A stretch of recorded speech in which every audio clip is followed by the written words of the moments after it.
Olá, boa noite. Boa noite, amigos, amigas. Estamos aqui para mais uma edição da nossa conversa com quem gosta de aprender e compartilhar. Com Arlindo Vilasque. Nós já estamos hoje na quarta semana dessa nossa conversa e hoje o nosso tema é semeando alternativas durante a pandemia para a construção de um novo normal. Aguardando aí a presença de Arlindo entrar. Boa noite, Cláudio Vereza. Boa noite, Perli Cipriano. Olá, Arlindo. Arlindo, peça para entrar na live, ok? Peça para entrar e eu te permito. Então, hoje a nossa quarta live com Arlindo Vilasque. Você precisa pedir para participar, Arlindo. Sempre o início é um pouquinho tenso, né? Até que consegue entrar. Então, Arlindo, hoje nossa conversa com quem gosta de aprender e compartilhar é semeando alternativas durante a pandemia para a construção de um novo normal. Que novo normal é esse? O Douglas Lopes, ele fez uma canção que se intitula Novo Normal, onde ele diz assim: não vejo a hora de voltar a fazer tudo que sempre fiz, tudo que sempre quis. Mas dessa vez vamos amar, sem duvidar. Amar sem duvidar. E o principal, fazer um novo normal. Então hoje vamos conversar sobre que novo normal é esse. E como sempre, Arlindo vai fazer uma análise de conjuntura no início. Ficou muda? Como assim? Como você entra, Arlindo? Você solicita a sua entrada. Lá no início, quando você entra, você solicita a sua entrada na live. E eu permito que você entre.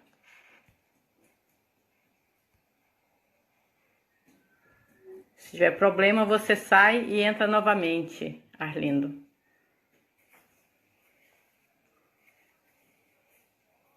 Boa noite, Rômulo. Boa noite, Fernandes. É sempre bom ter vocês aqui, essa já é nossa quarta live e sempre estamos juntos na quarta-feira às 18 horas. Uma conversa, um bate-papo aí com quem gosta de aprender e compartilhar. E Arlindo Vilasque sempre nos abrilhantando aí com no início uma análise de conjuntura e depois sempre discorrendo sobre uma temática do momento. E hoje falando um pouco sobre esse novo normal. Mas que normal é esse, né? Arlindo, agora sim. Pede para entrar, eu vou permitir a entrada de Arlindo Vilasque e assim daremos início. Só lembrando que toda quarta-feira com Arlindo, quinta-feira com Perli Cipriano. Boa noite, Arlindo. Boa noite, Ivonete, boa noite a vocês que estão por aí, mas eu continuo apanhando da tecnologia, que só estou conseguindo entrar para falar com vocês, para participar, através do celular. Então fica uma imagem que eu imagino não muito boa, mas pelo menos a gente pode conversar. Você precisa consultar os universitários como faz para entrar do computador, porque eu também não sei, só entro pelo celular. Eu acho melhor consultar todos os santos. Eu acabo recorrendo por cá mesmo, porque aí vamos ver como é que eu consigo manejar de estar segurando o celular. Mas tudo bem, vamos nos divertir. Você está segurando? Coloca, prende ele em algum lugar aí. Não, mas sem problema nenhum, sem problema nenhum. Professora Vera está aqui, Maria de Fátima Castelã, bem-vinda, bem-vindo todos vocês. Arlindo, vai cair? Está me ouvindo, Arlindo Vilasque? Vendo. Então, Arlindo, tá. Eu falei que, como sempre, você faz logo no início um momento assim de nos atualizar com o momento atual da conjuntura. E antes de você iniciar, né, vamos pedir esse instante de silêncio, né, para tantas vidas que já foram ceifadas no nosso estado, no país, no mundo inteiro, por conta do coronavírus.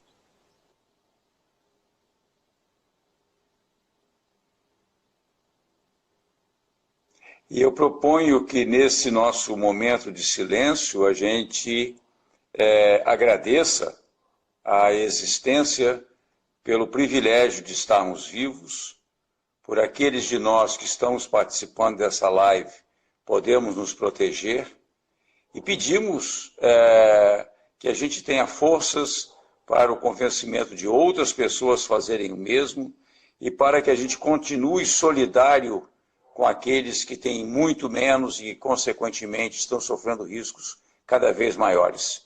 Eu acho que esse é o momento da solidariedade e sobre isso eu certamente vou falar bem mais daqui a pouco.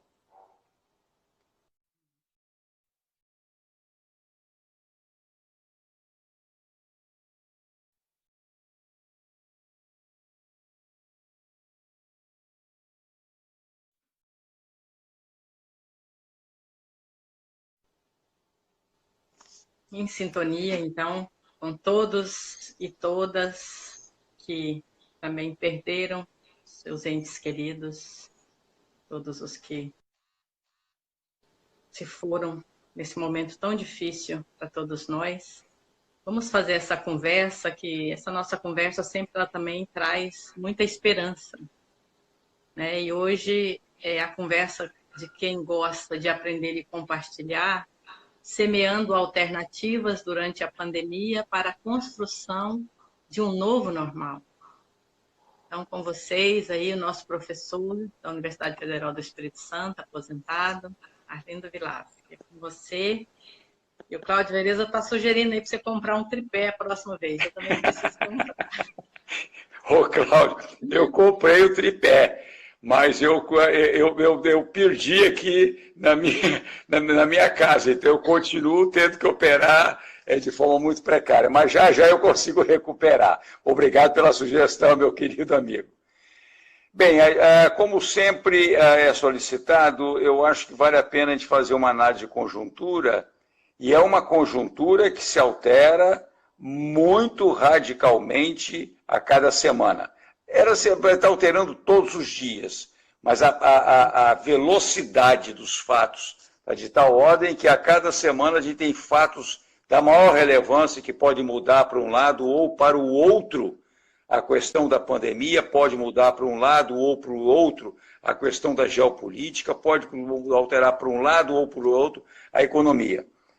Do ponto de vista da conjuntura mundial, eu gostaria de fazer dois destaques. O primeiro é o retorno de Pequim a um processo de isolamento social e de fechamento de suas fronteiras, porque, ao que tudo indica, existe uma segunda onda da Covid-19 na China. Então, essa é uma coisa muito recente, de últimas poucas horas, não é? E que eu acho que é relevante da gente chamar a atenção e prestar atenção, porque nós não estamos diante de uma questão que, uma vez debelada, está resolvida. Fato da China ter conseguido ser muito bem sucedida no combate à primeira onda da Covid, certamente não a habilitou a afastar a pandemia dos seus limites e os riscos que essa pandemia provoca sobre a população. O segundo fato que me parece da maior importância é o posicionamento tanto da Organização Mundial de Saúde quanto da ONU, que junta muito, combina a forma como a natureza vem sendo, o meio ambiente vem sendo maltratado, e o surgimento de novas epidemias. Isso tanto do ponto de vista histórico, quanto eles agora alertam que a continuar a maneira agressiva e predatória como o ser humano, como as atividades econômicas vêm tratando o nosso planeta, de nós termos surtos de novos vírus e de novas questões. Ou seja, o ser humano está atirando no próprio pé quando desconsidera os limites da natureza. A natureza é pródiga, a natureza é mãe, mas ela tem seus limites. E o ser humano, através principalmente de atividades econômicas predatórias, está plantando um futuro muito sombrio para todos nós. No caso do Brasil, sem dúvida nenhuma, nós estamos sendo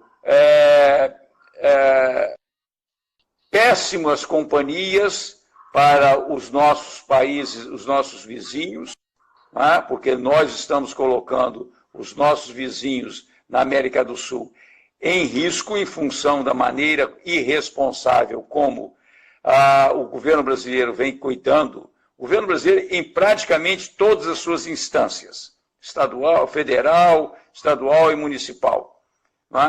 Em segundo lugar, e aí isso faz com que o Brasil esteja na companhia de dois péssimos exemplos.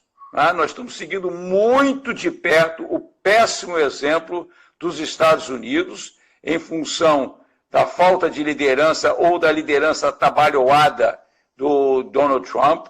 Nós estamos, ora perdendo o segundo lugar para o Reino Unido, em função também de Boris Johnson. E aqui no Brasil, sem dúvida nenhuma, a ação do presidente é não só nefasta do ponto de vista do combate à pandemia, mas também é um caso de denúncia mundial pela maneira como está aproveitando a pandemia para acelerar o processo de destruição da Amazônia, um bioma que tem importância mundial.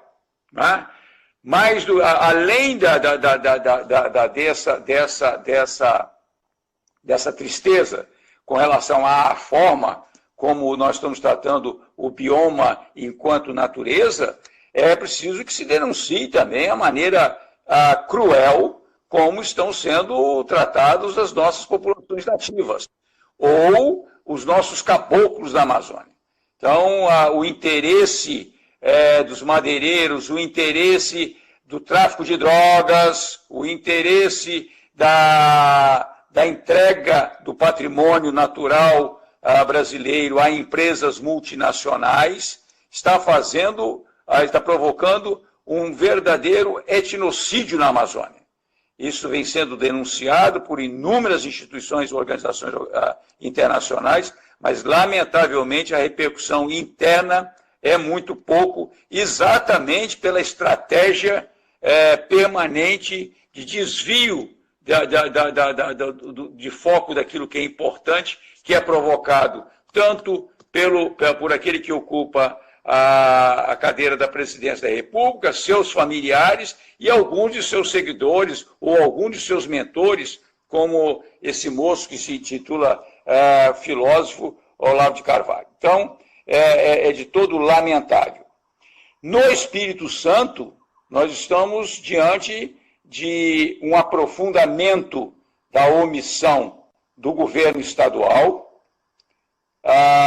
porque continua ainda adiando aquilo que já era inadiável há mais de mês, não está tomando as precauções de isolamento social necessários para que a gente possa minimamente abrandar a curva. Pelo contrário, nós estamos num processo de aceleração e hoje já tem prognóstico da própria equipe da Secretaria de Saúde, que em 30 dias poderemos chegar aos 2.000 casos. Também não é novidade do ponto de vista daquilo que acontece em outros estados, não é que no Espírito Santo nós começamos agora a vivenciar a aceleração da interiorização da pandemia.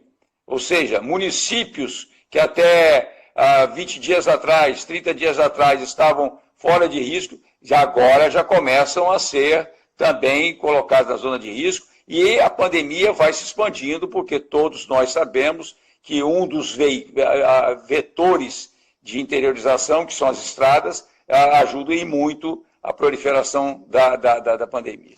Ou seja, nós estamos vivendo um caos e, lamentavelmente, do ponto de vista de ação de governo, nós estamos vivendo aquela famosa história de que o culpado é o outro.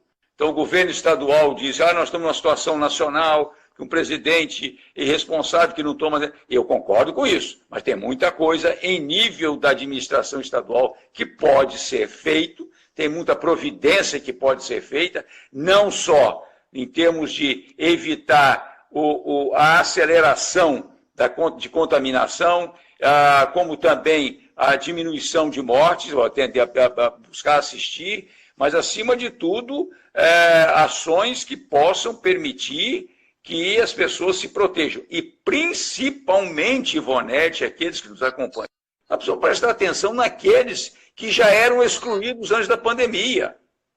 Então, quando a gente fala em isolamento social, para nós, que temos o privilégio de morar numa habitação com espaço suficiente para 1 ou 2 ou 3 pessoas habitarmos, é difícil, precisamos nos reinventar, precisamos, mas é muito mais complicado para aquelas e aqueles seres humanos que vivem na rua ou vivem pessimamente mal instalados em favelas ou vivem mal instalados em bairros pobres. Então, é sempre bom chamar a atenção de que tem, sim, muita coisa que pode ser com o governo estadual e prefeituras também têm muito que podem fazer. Então, essa história... O que nós vemos, Arlindo, é uma completa omissão, né? É um jogo de empurra. Os prefeitos empurram para o Estado, o governador empurra para o presidente, que está tudo desgovernado, e estamos totalmente, todo mundo, perdidos, né? Não, o que está nos restando nesse momento ainda em nível de governo de Estado e ainda em nível de municípios, equipes de saúde profundamente comprometidas com a questão. Inclusive equipes de saúde colocando em risco as suas próprias vidas. Nós sabemos do aumento de infectados que trabalhadores da saúde, nós sabemos dos riscos, inclusive de vida, que estão acontecendo, porque as invasões por parte de ditos representantes da população é um caso de polícia, coloca sim em risco, porque isso de uma certa forma legitima que qualquer um desses sectários de ultradireita agora se sinta na possibilidade de entrar num hospital e fazer o tipo de agressão que bem quiserem entender. E a gente precisa entender, acima de tudo, que essas pessoas estão colocando as suas vidas em risco. Isso está acontecendo no nível do Estado, nós temos uma equipe da Secretaria de Saúde muito coesa, muito responsável, fazendo o melhor dos seus esforços, secretarias municipais de saúde também fazendo o melhor dos seus esforços, mas não é suficiente. Não é? Então, principalmente quando, diante desse esforço todo, você ainda tem uma postura do governo do Estado que ou diz que agora os médicos vão ter que optar quem morre e quem não morre, ou um governador do estado que, lamentavelmente, eu confesso que espero que tenha sido um momento de nervosismo, todos nós temos direito a isso, mas que o governador se desculpe junto à comunidade científica de querer ofender os pesquisadores e dizer que eles são professores de Deus. E, sob hipótese alguma, eu conheço pesquisadores que estão trabalhando por amor ao próximo, por amor à ciência e trabalhando a partir dos pressupostos científicos e não tentando atender ao interesse X, Y, Z, e normalmente esses interesses são de muitos poucos, né, que têm pouco compromisso com a vida dos capixabas. Até porque muitas vezes... Estaria ele na onda do terraplanismo? Olha, eu espero que não. Eu espero que não. Inclusive porque eu entendo que a pessoa Renato Casagrande já teve oportunidades extraordinárias na vida de se atualizar com relação ao que é ciência. Ele é formado em engenharia agrônoma pela nossa universidade, lá em Alegre. Ele teve oportunidades extraordinárias de se aproximar de cientistas no mundo. Renato Casagrande, quando senador, fez parte de uma comissão parlamentar que acompanhou pelo Brasil, pelo parlamento brasileiro, as negociações a respeito do acordo de clima. Ou seja, ele teve a oportunidade de ouvir de viva voz o que cientistas falam. Então, pode-se entender, pode-se compreender que houve um lapso, mas o fato de estar sob muita pressão não justifica essa agressão e, mais ainda, não justifica que não volte atrás e faça aquilo o que a própria equipe técnica do governo do Estado, né, está indicando. Está indicando desde sempre, porque a equipe técnica não tem como inventar a roda. No mundo onde deu certo porque se fez isolamento, porque se cuidou daqueles mais vulneráveis, se fez renda complementar para aqueles que não têm emprego, não têm renda. Ou seja, tem uma série de medidas. A sociedade está fazendo isso. Se nós olharmos o que tem de grupos aí se organizando, através de igreja, através de associações, através das mais diferentes formas possíveis, se associando para quê? Para assistir aqueles mais necessitados. O governo do Estado precisa fazer presente com isso. Ter uma ação organizada com a sociedade civil, com empresas que estão querendo participar, mas sem participar com aquele aspecto de solidariedade SA.